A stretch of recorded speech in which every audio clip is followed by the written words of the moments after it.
Hey everyone, it's me, Rami Marks, your Tangled Yogi out here in Northern California. Welcome to the Seekers of Sweetness Zentangle Inspired class, Volume 5. I'm so excited to bring you this class, so let's talk about the things that we're going to need. I'm going to be working with a Micron PN pen, the Jelly Roll white pen, but you can use your favorite white gel pen. I'll be working with a graphite pencil and a blending stump. If you don't have a blending stump, you can always go into the bathroom and grab a Q-tip in lieu of it. You know me, I'm a Prismacolor girl, so grab your Prismacolor pencils. We're going to have a lot of fun today. And hey, if you don't have Prismacolors, just grab whatever color pencils you have and play along. Finally, you're going to need to have a template, and that is in the class description below the video. Just click the More button and you'll see a little blue bar. Click on that and you can print out your own template. Now, if you're not going to print out the template, you can always grab your sketchbook and draw a rectangle that's 6 inches by 3 inches and then do the silhouette of the hummingbird on the inside and you are good to go. With that said, let's get started with the Seekers of Sweetness, week number 5. So let's take a moment to get centered here before we start creating. Taking a comfortable seated position. Allow your spine to grow comfortably tall but not hard. Let your shoulders melt away from your ears. Let your hands rest in your lap. And if you're okay with it, allow your eyes to close. Letting your attention come to your breath here and noticing the beginning, the middle, and the end of the inhalation and the beginning, middle, and end of the exhalation. Inhaling and exhaling. Inhaling and exhaling. And just staying with your breath for the next few moments. And while we breathe, I'm going to share a quote about the hummingbird. And the quote goes like this: "The hummingbird's wings may be small, but their spirit soars high with resilience and determination." I'm going to dedicate this class to a friend of mine who just lost her mom. I have another friend who lost her mom a few years ago, and she said that she believes that whenever she sees a hummingbird, it's like her mom is winking at her or coming for a visit. And I hope that this hummingbird brings a little bit of soothing or healing. And taking in one more deep breath right here. Exhaling it out. And in your own timing, wiggling in your fingers and toes and gently blinking the eyes open and adding vision to your practice. And let's begin. Let's begin with our string today. This is going to be a little bit different. We're going to start with some circles here, and I'm going to do a nice medium-sized circle right here in this corner. And you can see that it would continue around. And then I'm going to do another large circle right underneath our hummingbird that's going to attach to that first circle. And we're going to be tangling inside of these, and some of the tangles will work their way out of those circles, but really they're just guides for us. I'm going to come above our hummingbird here, and I'm going to make a fairly large circle right above this hummingbird as well. So that's really going to be our string, and you can see that I've been doing all of this in graphite pencil. So this is how we're going to start today, okay? Go ahead and do yours. I'm going to finish up mine. So let's jump right in and learn our first tangle of the day. We're going to do Flow Line here, and this is by Karen Frank, and I just love this tangle. I've used it before and it's really a lot of fun. So what Flow Line is you start with a circle. And then for me, whenever I'm doing tangles like this, I always try to give myself a little bit of a guide, and so you can see that I'm giving myself a little bit of a string to work with these lines. So let me zoom in on it. And so what I'm going to do is I'm going to come in and I'm going to create these petal-like shapes that are going to go all the way around the piece here. And you can see that it kind of has a little bit of a wave to it. Just turning my tile here. And I'm not being overly perfectionistic with it. I want it to feel kind of organic. So we have the beginnings of flow line here. And then all I'm going to do is I'm going to come to either side and I'm going to bring a little echo line on either side. I'll do the same thing over here. Same thing over here.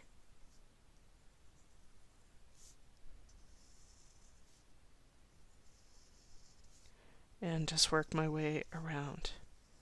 Now I'm going to continue to make these little echo lines that go in between, and you'll see that they're kind of stepping down as I go. Not unlike the Tangle Showgirl, which is one of my all-time favorites. And so you get this beautiful flower-like shape. And for me, what I love is that you can come in and turn those central lines into fescue if you want to.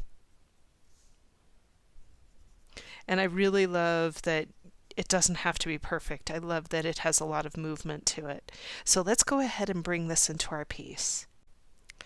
So I still have my graphite pencil in my hand here, and I'm just going to start by coming down to this first little circle that we have here, and I'm going to go ahead and just make a little circle in the center as my guide.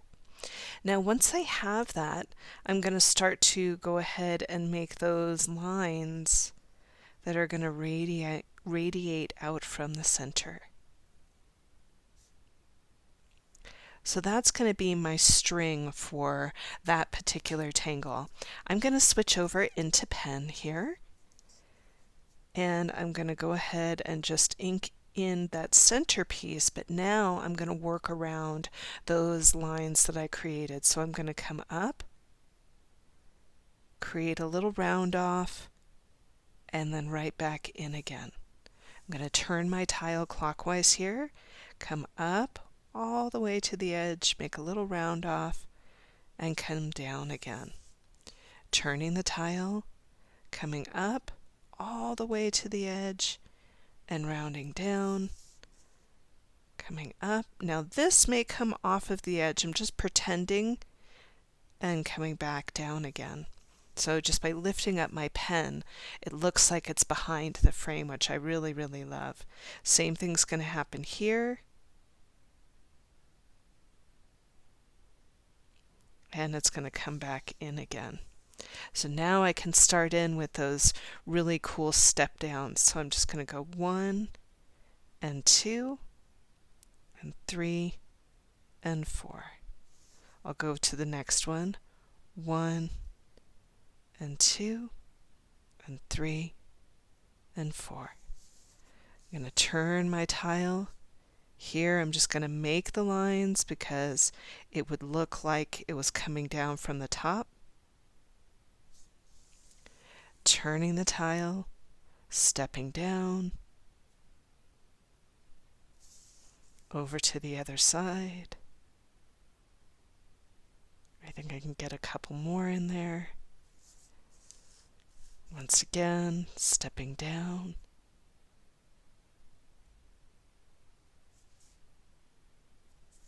And so there we have that really pretty flow line. Now because these are in pencil, I can do whatever I want. So I can come in and put in that fescue, which is just a line and a teardrop shape. It's got such nice flow to it, hence the word flow line.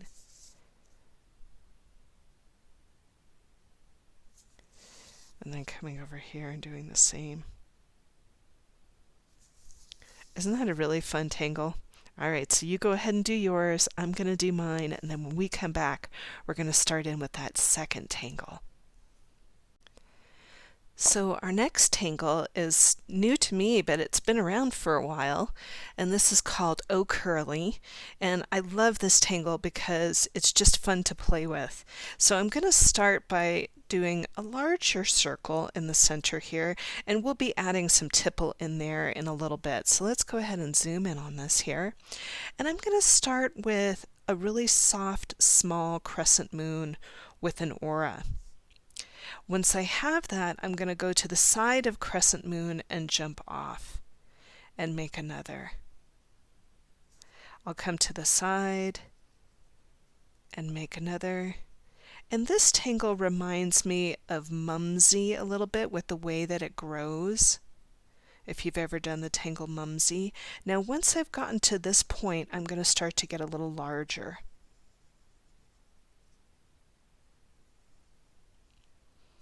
I'm going to jump off and start to get bigger. I'm going to jump off of that. So that second layer gets a little bit bigger. It's a super fun, relaxing tangle. You can do so much with this. And if you're one of those rock painters like I am, this makes a beautiful rock painting so that you can put it out for somebody to find. And people ask me all the time, what do I paint my rocks with? Come on now, you know I'm a Prisma girl. See how this is starting to grow and get even bigger? Yeah, you can do Prismacolor pencils on rocks. So definitely give it a shot. You want a smooth rock though, like those beautiful river rocks.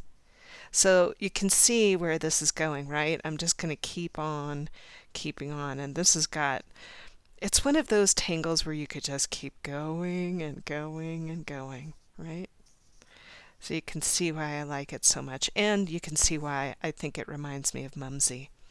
All right, so let's go ahead and bring this into our composition. Okay, so here we are. I've got my pen in hand here. Let's go ahead and zoom in.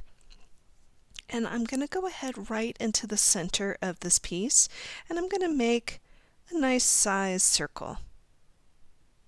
Okay, once I've got that, I'm going to go ahead and start in with a nice small crescent moon with an aura. And it doesn't have to be a tiny crescent moon, just a nice size one. And I'm going to go ahead and continue. So you can see I just arced off of the last one, coming over here, arcing off, coming over here, arcing off, and then once again I'm going to let it start to get a little bit bigger. Remember we were talking about making these larger as we go. Coming in, going over, nice aura there,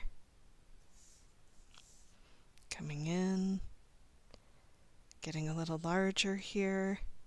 And I love this idea of a tangle kind of growing organically. This is one of those tangles that I really enjoy working with. Now this one's going to duck behind, and that's okay. You know how we love to play the edge. I'm going to let this start to grow even more.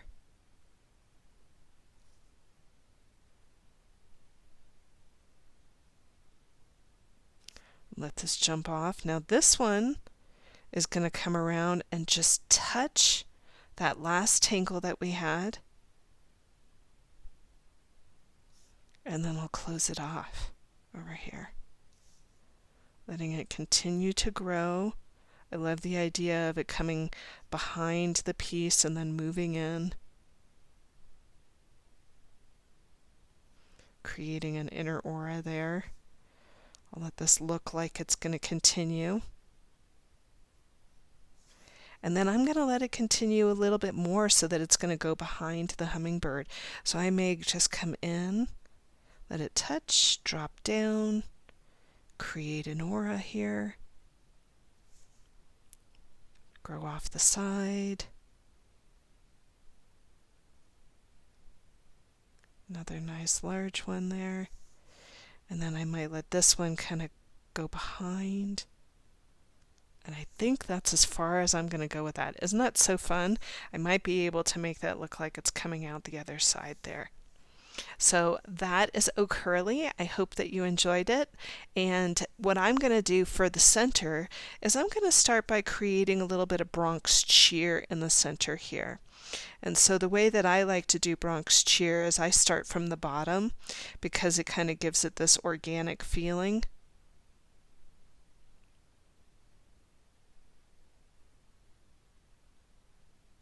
And it makes it look like there's a really nice kind of soft center there. Okay, so go ahead and do yours. I'm going to finish up mine, and then when we come back, we're going to jump up here.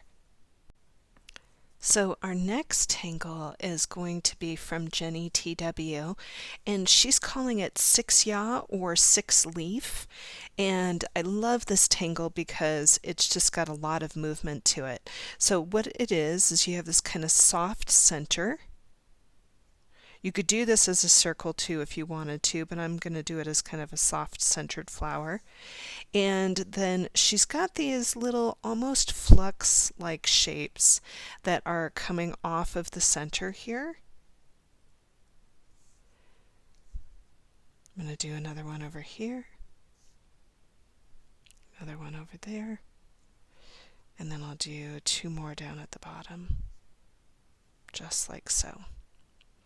And then she does these really nice soft arcs in the center of it that connect it.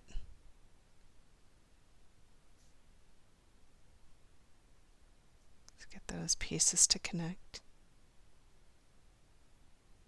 This is a super fun one too. You can see doing a lot of stones with these, yeah. So there you have the center of it. And then what she does is she comes to the outer edge and does almost a flux, or rather a henna drum-like shape. So she comes up and out and does this kind of wavy pattern and comes back in again.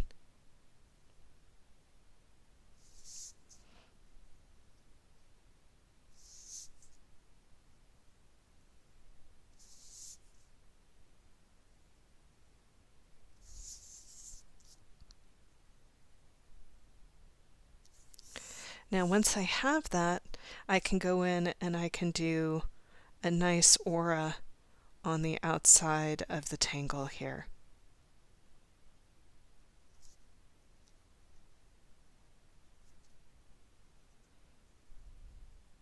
Now you can imagine that you can use all sorts of different kinds of ways to make this interesting on the inside. I'll just do a couple of flicks just to make it nice and interesting, but if you wanted to use fescue, you could use fescue. If you wanted to do other lines in there, you could. Different patterns inside of the petals would be beautiful, but you can see just by doing a couple of flicks, it makes it really interesting. So let's go ahead and do 6-ya. So I'm going to go ahead and I'm just going to start in with my pen here. I'm using the circle just to give me a guide for how big this is going to get. So I'm going to come into the center here and do a really nice soft center, and I'm going to aura that. Once I have that, and let's go ahead and zoom in, I'm going to go ahead and I'm going to start to build these little flux-like shapes that are going to come off of the center here.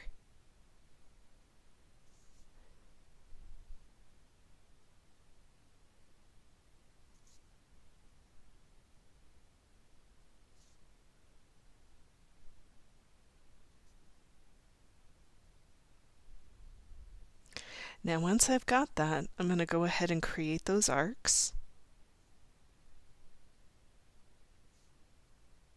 And you can see that I'm trying to line them up as well as I can.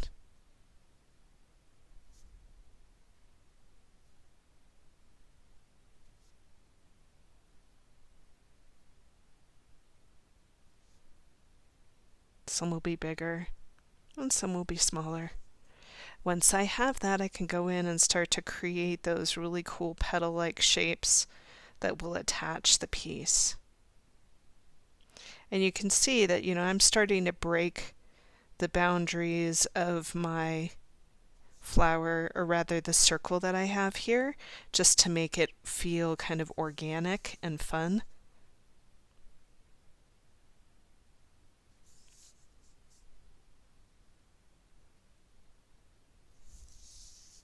And so there we have 6 ya.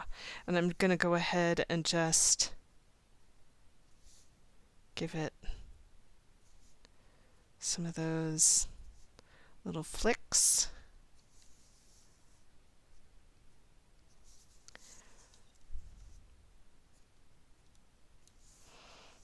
And you could play with this and do lots of different things with it, but that's what I'm going to do with it today. Okay? So you go ahead and do yours. I'm going to finish up mine, and then when we come back, we're going to talk about some filler tangles. So our next tangle is called Sai, and it's by Miki Yamamoto, I think it's pronounced.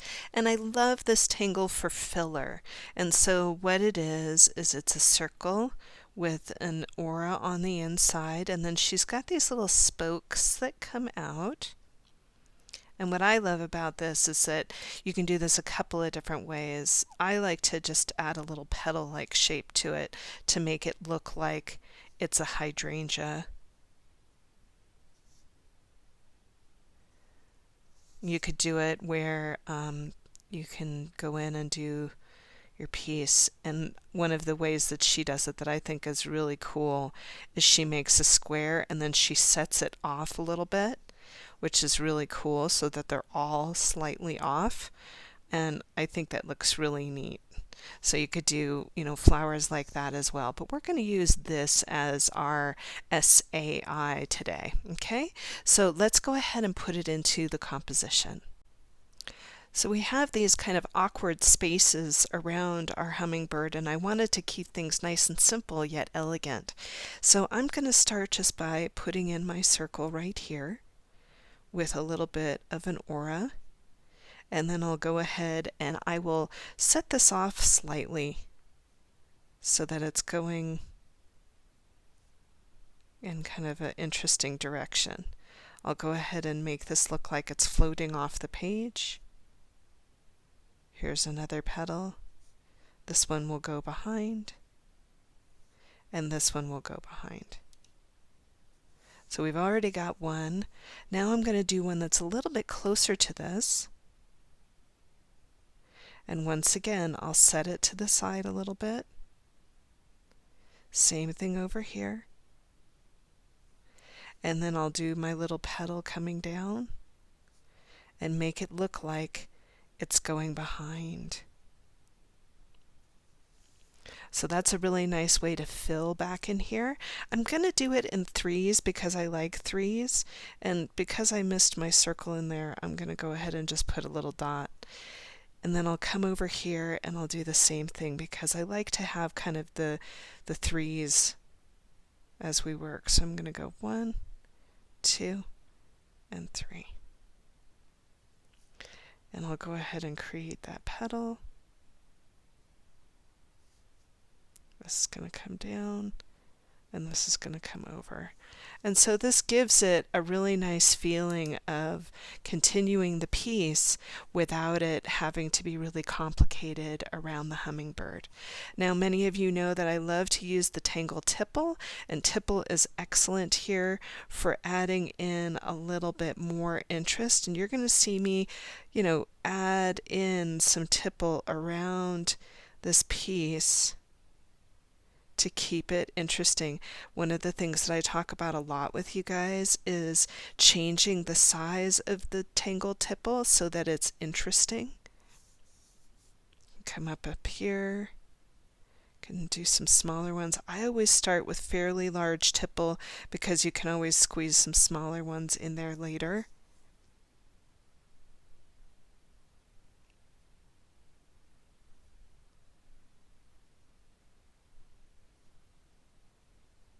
And you know me, I do love how fun this makes it. It just really makes it interesting. And you may even want to throw in a couple of tipple over here in the front just to make it look like you didn't just do it randomly.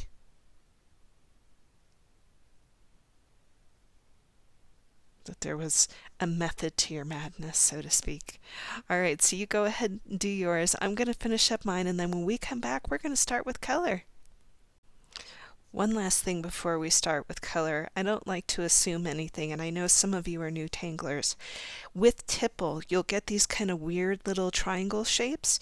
You want to make sure you pool your ink in between the tipples to make them really come out and really pop off the page here. So you can see that I've got these little weird spaces in between my tipple, and I'm just going in and pooling my ink into those spots. Okay, so you go ahead and do yours, I'll do mine.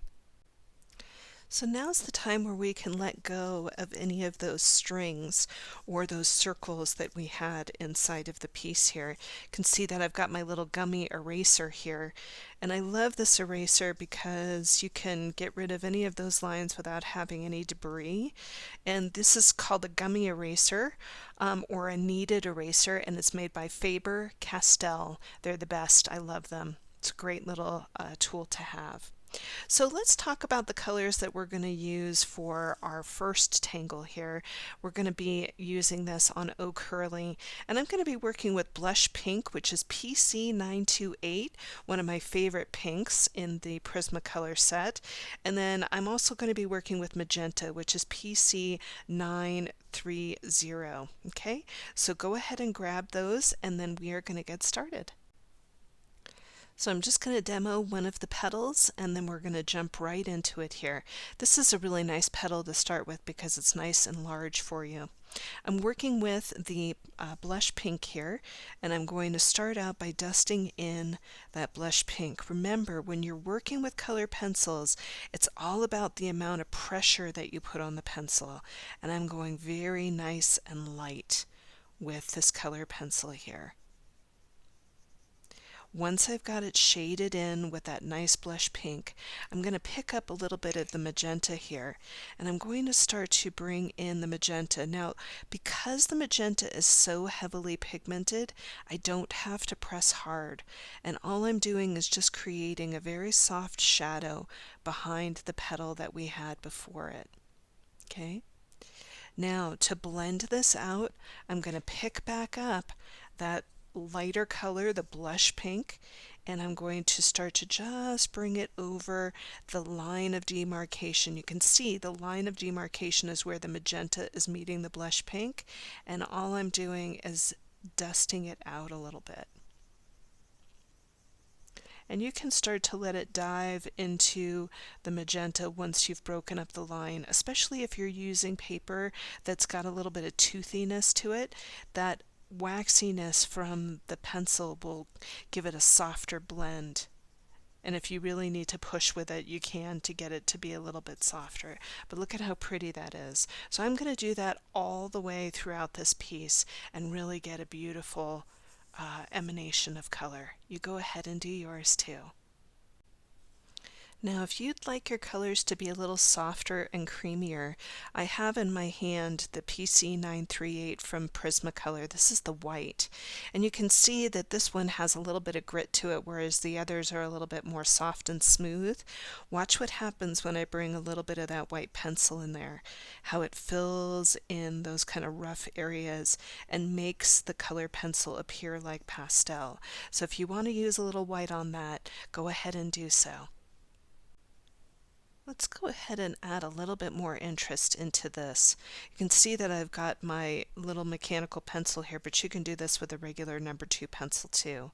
All I'm going to do is add a little bit of shading of graphite in here on either side, and I'm going to bring it up so that it kind of leaves a little sheen of white at the top. I'm going to take my Prisma white color pencil and I'm going to blur out that color so that it almost acts like a tortillon, and it also sets that graphite so that I don't have to worry about that graphite moving around. So you go ahead and do yours, I'm going to do mine, and then when we come back, we're going to start to add color throughout the piece. Many of you have heard me talk about carrying color. I'm going to take this pink and bring it up here.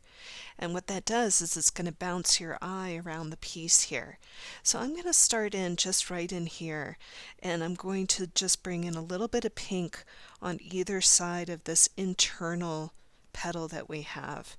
I'm going to pick up a little bit of that magenta and start to dust the edges with a little bit of magenta, and then I'll come back in and I'll blur it out with that pink again, just to give it a really nice softness. And this is going to bring a really pretty sheen into the center of the piece. So I'm going to go around and do each one of these. You go ahead and do yours. Let's go ahead and bring in a new color into these petals. I have my Dahlia Purple in my hand, which is one of my favorite pencils. This is PC1009, and it's got that beautiful, deep, rich purple to it. What we're going to do is we're going to start by coming in ever so lightly, just barely touching the page with that pencil, and just giving it a soft, soft dusting. Now you'll see that I'm going to come out to the edge and then I'm going to stop. I'll come back in and add a little bit of pressure right here close to the center of the piece here. Once I have that, and let's go ahead and zoom in on this, I'm going to pick up a little bit of that pink again, and I'm just going to dust the edges with the pink. Remember that idea of breaking up the line of demarcation? You can see I've got that line there. And I'm just going to break that up. But then what I'm going to do is I'm going to come back in and let that pink start to activate the purple, because there's so much wax in that it just gives it a little bit of a pop. And then I'll come back in and give this a little bit more pressure right in the front. And it just gives this beautiful ombre type feel to that petal. Now, if you want this to be even more creamy, you can always pick up a little bit of your white and just go ahead and blur it out a little bit more. And it just makes it so pretty. So go ahead and do yours. I'm going to do mine. Now, one of the things that you can do here is come back in with your black pen and reintroduce a little bit of those lines there, since you're not going to be working in there any longer, and that will give this a little bit more brightness. So you go ahead and do yours, I'm going to do mine, and then when we come back, we're going to introduce a new color into the center. So I'm going to bring in the blues here. I have in my hand Aquamarine, which is PC905, and I also have in my hand PC906, Copenhagen Blue. And I'm going to be working with these two together to create a really beautiful feel in the center of our 6-ya. So I'm going to start with the lighter color, which is the Aquamarine, and I'm just going to do a soft dusting and leave a little bit of a light source in that upper left-hand corner. I'll come in with a little bit of that Copenhagen Blue and do a nice little shadow in the corner there. And then I'll press a little bit harder right along the black line. Now I'm going to pick up a little bit of the white here, and you want to make sure that the white is cleaned off from any pink or purple. And I'm going to just come in and start to blend the two together.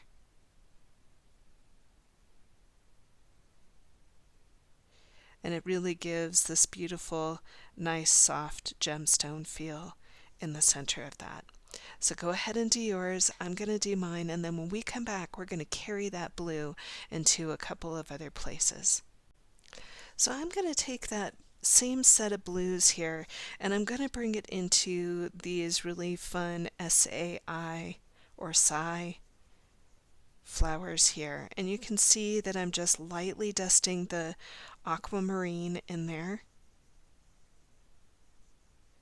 And then once I've got it the way that I want it here, I'm going to come in with that Copenhagen blue and just add a little touch of it right along the inside edge. So you're going to see me just do this really soft dusting, and I'm going to let it kind of emanate outward.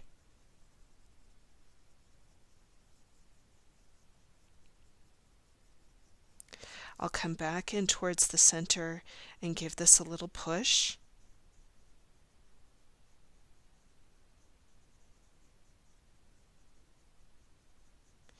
And then I'll come in with my white and start to blend it outward. So you're going to see me kind of teasing that color out and away.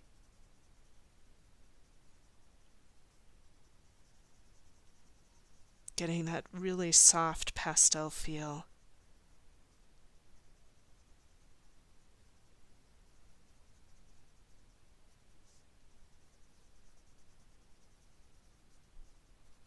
And you can see that that really gives this almost a hydrangea-like feel. If you've ever seen those beautiful blue hydrangeas, I love those. And so this is kind of an homage to that. So I'm going to go ahead and I'm going to do all three of those just like that. Once you've got those all blended in, you're going to see me come in with that darker color and just give this a little bit of a small triangular shape emanating out from the center here. And I'm going to do that in all of these just to give it a little bit of interest. And you know how much I love doing wallpaper, and that's exactly what this technique is, just by coming in, giving it a little bit of that kind of arced out triangular shape coming out from the center here. Okay, just to give that a little bit of interest. Now you can pause me here and do that, or you can just follow along. I'm going to start to come down into our flow line here, and I'm going to start by bringing in a little bit of that aquamarine and lightly dust that in. And then I'll come into the center again and dust a little bit of that Copenhagen blue in there in towards the center. I'm going very nice and light with this because it's heavily pigmented.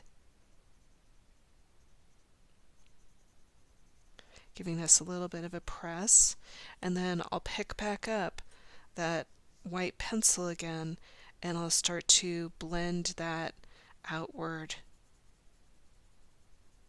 and fill in the space. And you can see that I'm working around fescue there. And if you lose fescue, you can always come back in with your black pencil, or rather your black pen, and fill it in. So I'm going to do this in all of the front pieces, and then when we come back, I'll talk about those pieces in the background. I'm going to pick back up that Dahlia Purple, that's the PC1009, and I'm going to just start to dust in, and you want to make sure that your pencil's good and sharpened up for this. Just a little bit of purple on those inside pieces. Notice how I'm leaving a little bit of white right along the edge there. So you can see that I'm just dusting that in really, really lightly here, giving it a little bit of a shadow, making sure that that pencil is really nice and sharp here. Now you can come back in with a little bit of your white Prismacolor pencil, and I'm going to resharpen up mine so that it's really nice and sharp. And all I'm going to do is just lightly blur that purple in there. And I love the contrast of that purple next to the blue, but also that contrast of that purple next to the pink as well. Notice how I'm really trying to keep that white in the center. Now if yours is really, really small, you can always come back in with gel pen later and add white into the center there too. So go ahead and do yours. I'm going to finish up mine, and then when we come back, we're going to start to work with the background. Okay, so I'm going to introduce a new color. This is the yellowed orange, which is PC1002. Could also use Spanish orange in this one as well. What I'm really looking for is a nice kind of warm yellow.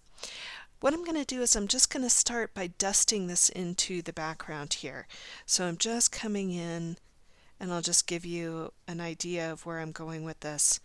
But for the sake of the video, I want to keep it short. So I'm just going to do this really soft dusting. Notice the way that I'm holding the pencil. I'm holding it really far back, and I'm working on the side of the pencil to fill in the space. If your pencil isn't sharpened up, go ahead and sharpen it up so that you have more lead in which to work with. And what I'm doing is just little circles so that I get a really soft mist of color. If you're doing this kind of work, you're going to get kind of scratchiness, but you can see that what I'm doing is just little circular motions with that pencil, which gives it a really soft, even feel. So I'm going to go all the way through and just deposit this color all the way down. You go ahead and do yours as well.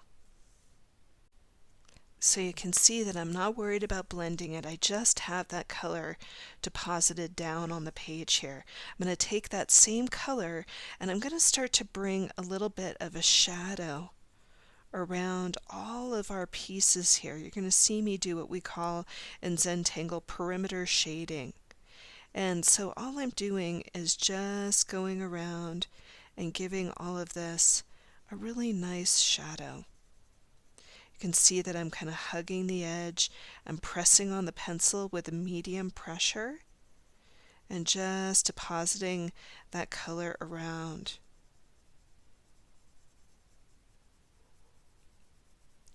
I'll come underneath the hummingbird here and just give a little bit more. Turning this.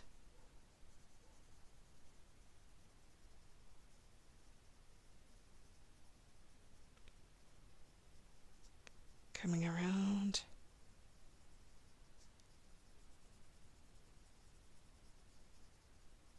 And you can see that I'm just kind of working my way around the whole inside of the piece here. And then once I've gone around the whole inside of the piece, I'll also bring a nice shadow around the outside of the piece. You can see me kind of going through here and just adding a little bit of that extra shadow. I'm going to go ahead and come around and start to work my way up.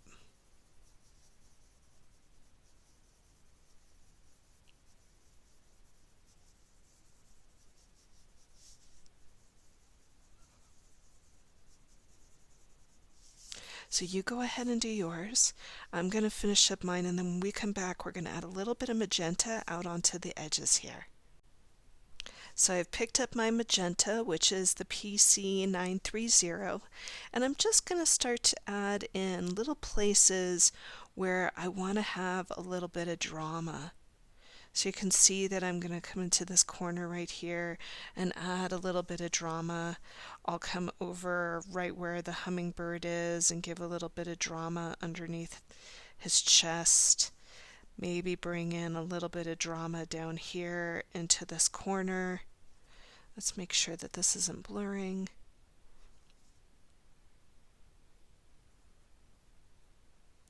Just to have a little bit of intensity here, and then I'll pick back up a little bit of that yellow and I'll come back in and I'll blur it out. So if you did last week's class, you saw me using this nice technique where we get this kind of nice blur out of these intense colors,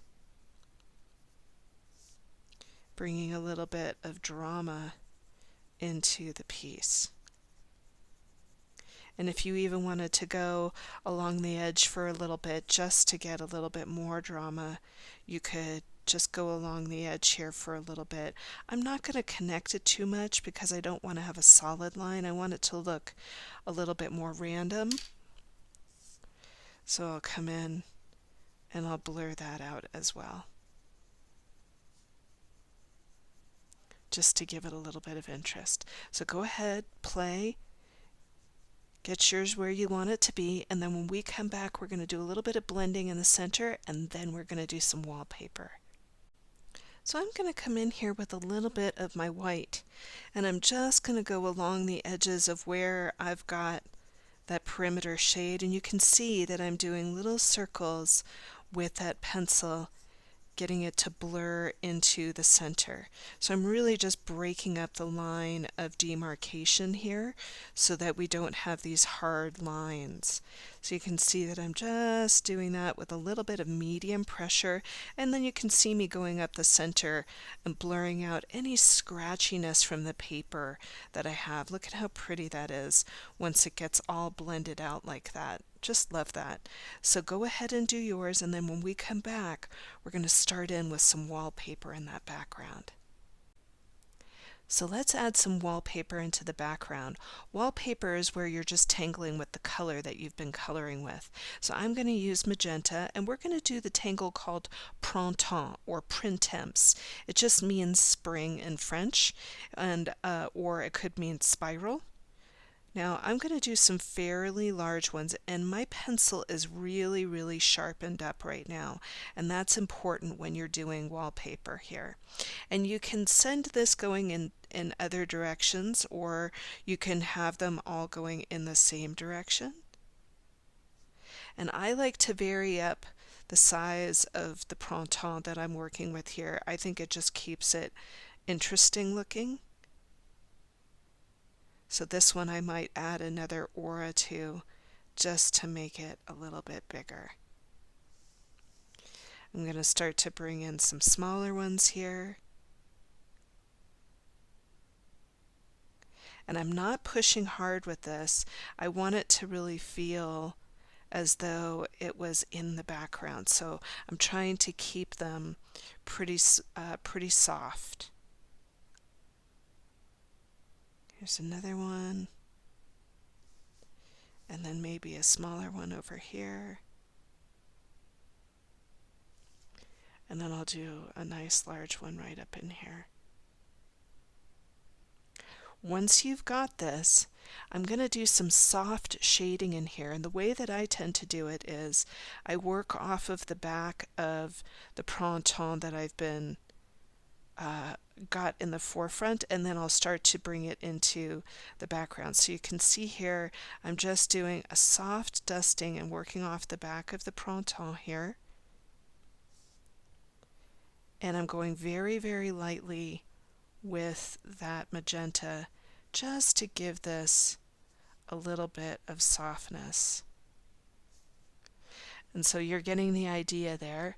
I'm going to come in with a little bit of that yellow and start to blur it out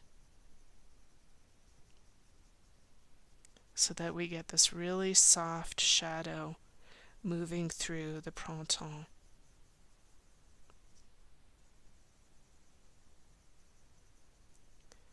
And so that's how I'm going to do the shading in the background. So you go ahead and do yours. I'm going to finish up mine. Just love the way that that looks. It's got a really nice softness to it. And if you even want to bring some white into the piece by just blurring it out, you can always take some white and blur it out too. So go ahead and work on yours. I'm going to finish up mine. I'm just loving that background. I hope you are too. So let's add in one last color grouping today. I'm going to be working with grass green, which is PC 909, and lime peel green, which is PC 1005. I also have in my hand violet, which is PC 932. I'm going to be working inside of the hummingbird with these. So let's go ahead and take a look at the hummingbird. And I'm going to start with the lime peel green first. And I just love the way that this is really going to pop right off of the background here. So I'm bringing in that soft lime peel green, and I'm just hugging the outside edges of our hummingbird here. And just softly bringing this in.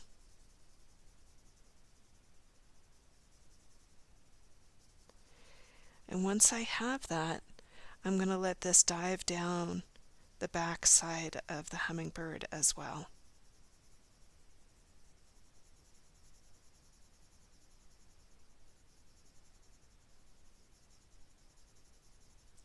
I'm going to let it come down into the tail, And then I'm going to let it stop right before it gets to the belly of the hummingbird.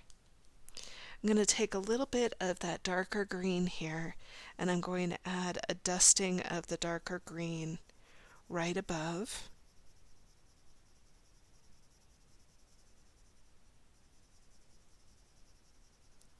And I'll let it go right above the head of the hummingbird too, and I love the way that that pops next to the orange there.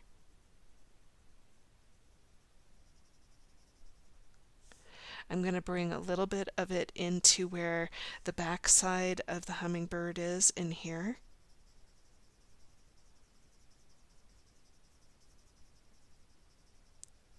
And just let it have a little bit of contrast right on the edge.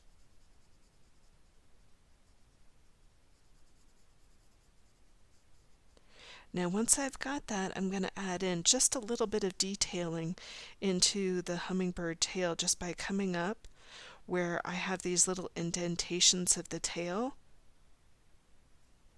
and I'll shade just one side of the feathers here.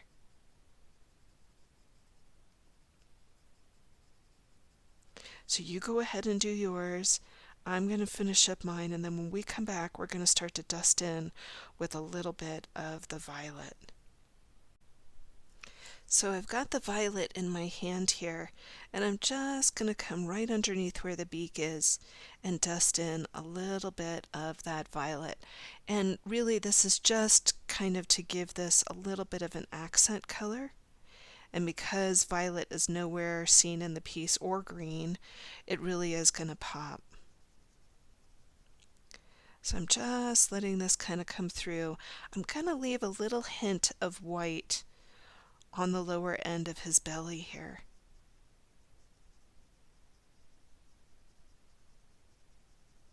Now once I've got this the way that I want it, I'm going to turn my hummingbird on his side here, and I'm just going to start to add in some crescent moons using the violet here.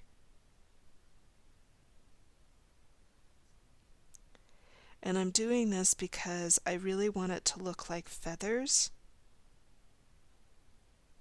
Now you'll notice that I'm not going into the areas of the green until I pick up that green. So I'm just doing this in the areas where there's purple, and then when I have green involved, I'll come in and add just a couple of these nice crescent moons into the green here, just to make this interesting and fun.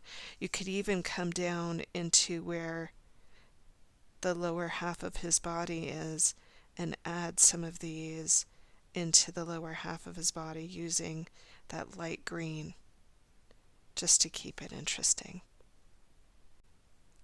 I'm going to come back in with a little bit of my black pen here and just add in the eye of the hummingbird. And then I'm going to come to the area of the wing of the hummingbird in here. And you can see wherever I have an indentation, I'm just going to come in and make these little almost triangular shapes and pull them in. And I'm not going too high with them, just enough to make them look interesting. But you can see that this brings a really nice pronounced feel to the wing.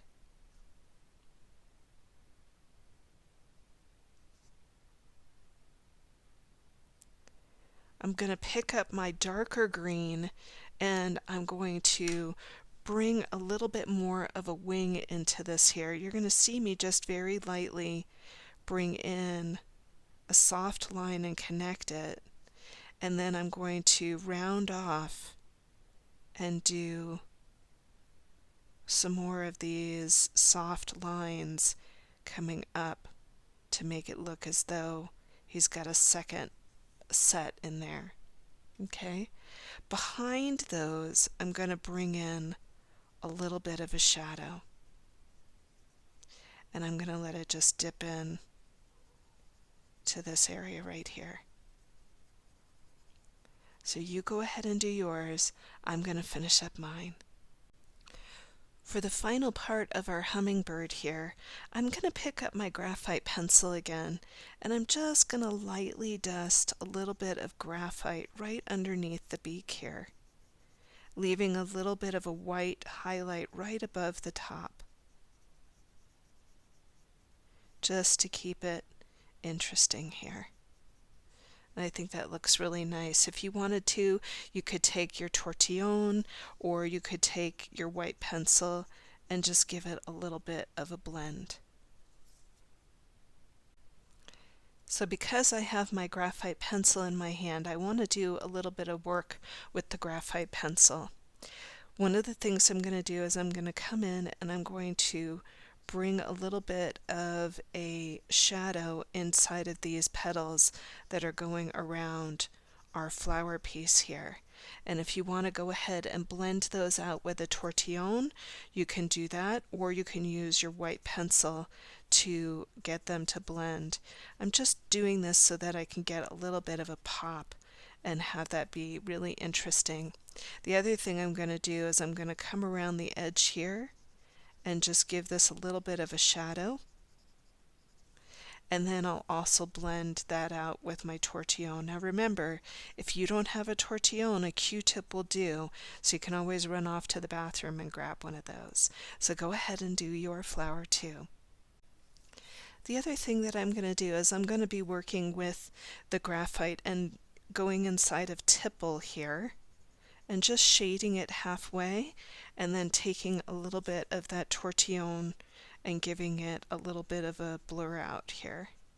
And I love seeing graphite next to color. I just think there's something very elegant about it. And you can see that I'm coming back in and doing a little bit of a darker shadow there just to make this interesting. So I know there's a lot of tipple, but I promise you when it's all said and done, you're really going to enjoy the way it looks. So I've picked up my black pen here, and I'm going to come back up to this flower that we have, and you're going to see me just come in and do a little bit of black on either side of the arches that we have here, and you'll notice that I'm leaving a little lightness in the center, and that's going to really give this a nice sheen of light. So go ahead and do yours. I'm going to finish up mine. Just love the way that looks, and I hope you do too. I'm going to come down here where we have our flower of flow line here, and I'm just going to do a little crescent moon and fill it in with some black ink here, just to give it a little bit of a pop. Just love the way that that feels. Now I am going to come back up to my hummingbird, and I'm going to add maybe a little bit of an outline on the outside of the hummingbird, any place where I feel like he needs a little bit of definition. I'm going to come in and just add a little bit of definition along the line. And I'm being super, super light with that pen so that it doesn't look like it's a heavy outline, just something that's going to give this a little bit of interest. Okay? I'm going to do one last thing with the yellow here in my hand. I'm going to come into the center of Oh Curly, and I'm going to give this a really nice soft dusting on one side, leaving a little bit of a light source on the left-hand side, or rather the right-hand side. And I'm going to pick up a little bit of that magenta, and I'm going to do a little dusting right over that yellow, giving it a little bit of a shadow on one side. And then I'm going to come back in and blur it out. So you're going to see me just go right over the top of it and give it a little bit of a blur out. And I just love the way that makes the center look of that particular flower. Now, if you happen to like doing highlights on this piece, I happen to have in my hand the Jelly Roll 08, and I'm going to just come into where the tipple are and just put a little white highlight into the darkest part of where the tipple are. And it's just a little dot to give it a little bit of sheen. So if you want to do some highlighting here, and who doesn't, then go ahead and grab your white highlighter and have fun with these. Okay? So I've added in all my little highlights and tipple. I know it's a lot of work, but it sure is fun. And I even added a little highlight into my gemstone up here just by doing a little white curved line and a dot. So if you want to give that a try, now's a great time. So I've gone ahead and put my initial down here. This is called your chop, and this is my way of signifying that I've completed the piece. And I'm just taking a moment to offer gratitude for this time spent creating and just taking a time out from the world, as it were. And this is a good time for you to do that as well, just honoring yourself for taking the time to be creative today. So if you enjoyed the class, please give it a thumbs up or a nice review. Even better, hit the subscribe button and you'll be notified every time I add a new class to the channel. And even best, share the class with a friend, somebody that you know that would like to try Zentangle in color. We're just trying to build more people doing Zentangle in color on this page, and I would love to see more people join us. So that's it for me. I'm Rami Marks, your Tangled Yogi. I look forward to seeing you next week for the final installment of The Seekers of Sweetness.